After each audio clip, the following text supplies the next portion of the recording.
नमस्कार शेतकरी मित्रांनो, मी विद्यासागर रावंगवे. अनेक शेतकऱ्याचं उत्पादन वाढून दिले, खर्च कमी करून दिले. खरोखरच खर्च कमी होते का? खरोखरच उत्पादन वाढते का? या माध्यमात हे व्हिडिओ काढण्यासाठी आले.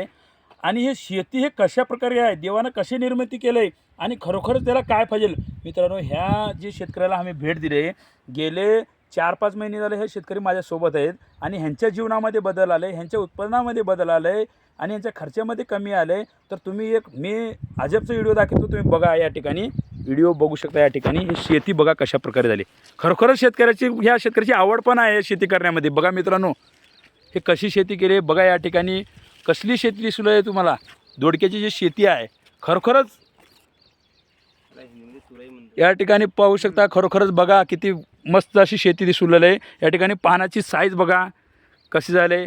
आणि तुम्हाला काय वाटतं हो, शेतामध्ये उत्पादन म्हणजे इन्कम आहे का नाही असं वाटतं? इन्कम भरपूर आहे शेतात, कशात बी नाही. हां शेतात इन्कम कसं नाही साहेब. हां, अनेक शेतकरी म्हणतात की आम्ही बेजारून गेलो आहोत, शेतामध्ये उत्पादन नाही. तर हे शेतकरी खुशीनं म्हणतात की शेती केलं पाहिजे.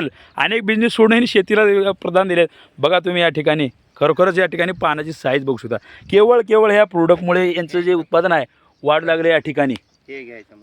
आणि आम्ही म्हणतो गांडूळ जे बघा या ठिकाणी हो का, गांडूळ निर्मिती म्हणतो. गांडूळ हे सुरुवात झाली पाहिजे.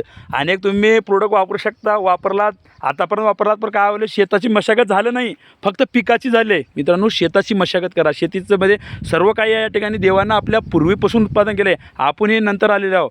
पहिली शेती झाली आहे, पहिले झाडं झालेली आहेत, पहिले कोणी खत टाकलं नव्हतं. हे खत आपण टाकू लागले, आपली शेती बिघडूच चालली आहे. मित्रांनो, आपण थोडं नैसर्गिक शेतीकडे येऊ. भेटूया पुढल्या व्हिडिओमध्ये. धन्यवाद.